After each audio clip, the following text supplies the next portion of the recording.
It's the supply chain. It's the supply chain. You know, they want to blame the Biden administration for all these goods that are coming over from all these foreign lands to supply the American people with the products that they request, with the products that they're asking. And you know what? Pete Buttigieg did the right thing today, and we need to do this sort of thing to make sure that Americans don't get the false impression as to what's really happening in America. Check this out, and then we'll take it on the other side. Secretary Buttigieg, welcome back to Meet the Press. I want to start, obviously, with this issue of the supply chain. Your Secretary of Transportation, the ports, all of this is under your purview here. The big news you made was trying to establish a 24/7 operation now at as many of our nation's ports as possible. Well, let me ask you, this supply chain issue has been a problem for months. Why wait till this week to try that? Why weren't we at a 24/7 operation 9 months ago, 10 months ago, a year ago?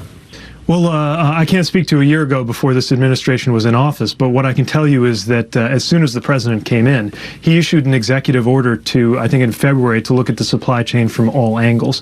Now, one of the things that we started looking into earlier this year was these expanded operations. If you think about the scale and the complexity of these ports, obviously it's not something that you can do overnight. But after bringing together the players, agreeing that this was a good approach, seeing the pilot launched in Long Beach, and now being able to announce, as the president did last week, that LA is also going 24/7, we've got major progress on that front. Now, that's just one piece of a very complex puzzle, where you got the terminals, the rail piece, you got the warehouses, the drivers, and we're working on all of those angles. But let's remember, these are private sector systems. This is a capitalist country. Nobody wants the federal government to own or operate the stores, the warehouses, the trucks, or the ships or the ports.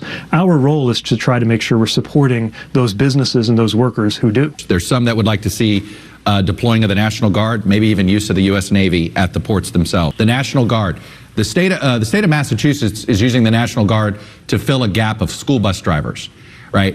Is there any reason why you wouldn't use the National Guard to try to get more truck drivers on the road?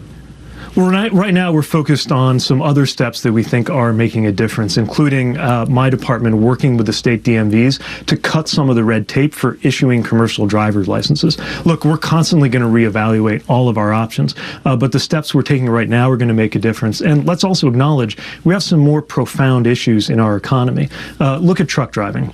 If you look at the large employers of truck drivers, the annual rate of turnover is 90%. That tells us that there's something deeper going on than any short-term fix is going to address. Truck drivers want to be paid. They want to be respected. The Secretary of Labor, Marty Walsh, and I have been speaking out about this from earlier this year. And if we're not dealing with these deeper issues in our economy, just like we've got to deal with deep issues in our infrastructure, then these shorter-term measures are really not going to be enough. That's why we have things like the infrastructure bill, like the Build Back Better plan, that are really going to set up America for success in the long term. We've got a short-term problem here, just like, look, we've got, most of our ports are out of date technologically, right? So, it'd be great to sort of build some new ports and have some, but some of these things take time. It sounds like what you're saying, setting up the country for is, do you agree, do you concur that this is going to get worse before it gets better? We're doing everything we can for the short term and the long term. And there are some X factors out there on everything from, pandemic related closures of factories and ports in Asia to things that are going on through the chain on the U.S. side. Now, of course, the other thing we got to talk about is that this isn't just a matter of supply. This is a matter of supply and demand. Every item you see, every container on every ship that is waiting at anchor in the ports of LA and Long Beach or anywhere else is there because an American company or consumer purchased it. And that's because demand has surged. Retail sales are off the charts. Remember, these ports are already bringing through record amounts of goods this year. And that's a sign, of course, of the successful work that's been done to bring the economy out of the teeth of the recession that we were facing earlier. So we've got that issue of demand that's mismatched with supply, and now we've got to make sure that the supply chains in the short term and the long run are positioned to catch up. Now, a lot of this should be resolved by markets, but we're not waiting for the markets to take care of it. We're not going to be waiting on some mythical false market created by a whole bunch of guys who really are just in for it for you know what. Anyhow, it is important the points that he made. First of all, he said, hey guys, please remember the supply chain problem is not a problem created by the government, it's a problem created by the private sector. After all, we're a capitalist country. We're a capitalist country that you guys don't want the federal government having too much of a footprint in it, right? That's what you said. And then secondly, he made it clear that, wait a minute, one of the problems that's messing with the supply chain is we don't have enough truck drivers. Oh, what again? 90%. There's a turnover rate of 90% in the truck driving industry. What does that tell you? That tells you that folks don't want to pay the truck drivers enough to keep them employed. So whose problem is that again? Oh, that's right. It's the private sector failing. And by the way, the ports are dilapidated. They don't have new equipment. And by the way, you don't want the government in